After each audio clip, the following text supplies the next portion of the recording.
probably, as a builder, as a tekton in the first century, Jesus was probably more adept to being a stonemason, somebody who worked with, shaped, carved, built with stone.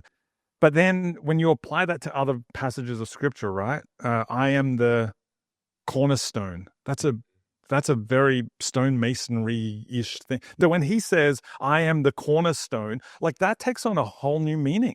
When Paul talks about you are being built into a spiritual house, each stone has its place, right? He talks about that as well. Like that's a very stonemasonry thing. Most people are taught that Jesus was, a woodworker. He was somebody involved in that. I believe that's not actually 100% accurate. Now, maybe he was involved in wood, but according to yourself, and when you look at the Hebrew words, he was more so a stonemason. Now, is that correct? Stonemason, look, it's not just in the Hebrew, it's actually in the Greek as well. The Greek would be tekton. Obviously the gospel writers wrote in Greek. That word tekton refers to a builder. Now, where does stonemason come from? It refers to a builder. Now, we in the modern Western world, especially, Australia, when I think of builder, I think of a carpenter. When you as an American think of a builder, you probably think naturally of a carpenter. And that's where I think that carpentry thing comes from. That doesn't mean that Jesus didn't work with wood. He probably did. But Zach, have you ever been to the Holy Land? I have not, no. But you've seen photos, right? Right, yes, definitely. When you look at all the structures, like all the buildings that archaeology has dug up, what is one thing you notice about all of them? There's a lot of stone. A lot of stone. There's a lot of stone in it, right? So the reality is that probably as a builder, as a tekton in the first century, Jesus was probably more adept to being a stonemason, somebody who worked with, shaped, carved, built with stone. Again, super interesting. Jerusalem, there's quarries around Jerusalem.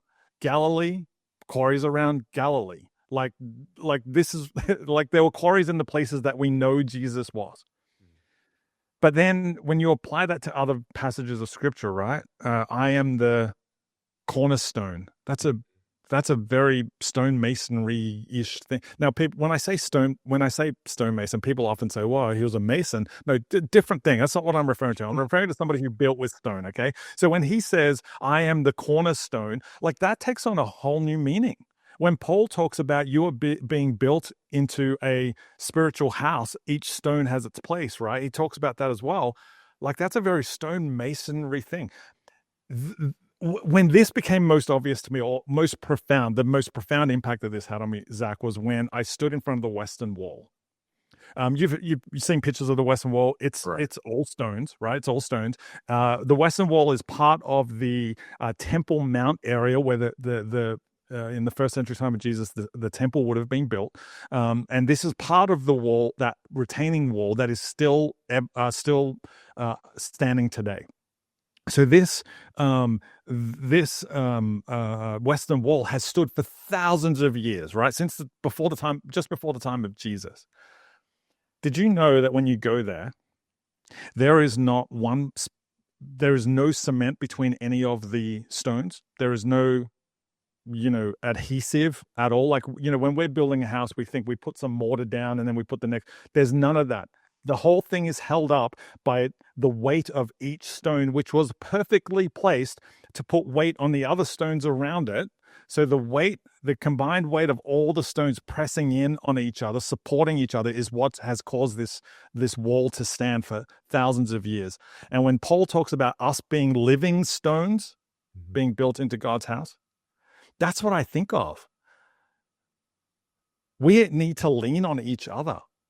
We as Christians, this is the importance of church, right? This is the importance of communities. We need to be leaning so much on each other that we're all able to stand taller for longer as a result of that.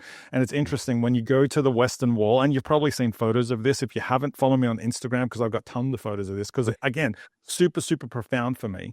When you go to the Western Wall, what people do, and I've done this many times, you write a prayer out and you slip it in between the stones, right? Now, that doesn't mean your prayer gets answered, but when you go there, what you see is you will see thousands of pieces of paper with prayers written on it from thousands of people from every part of the world. And so the only thing that stands in between each of these stones at the Western Wall is people's prayers. And I think that is such a clear picture of us as followers of Jesus being in community. We're in community because each of us leans on each other for support and to be able to stand strong. And the only thing that should be between us is the prayers we have for each other, the concerns we have for each other.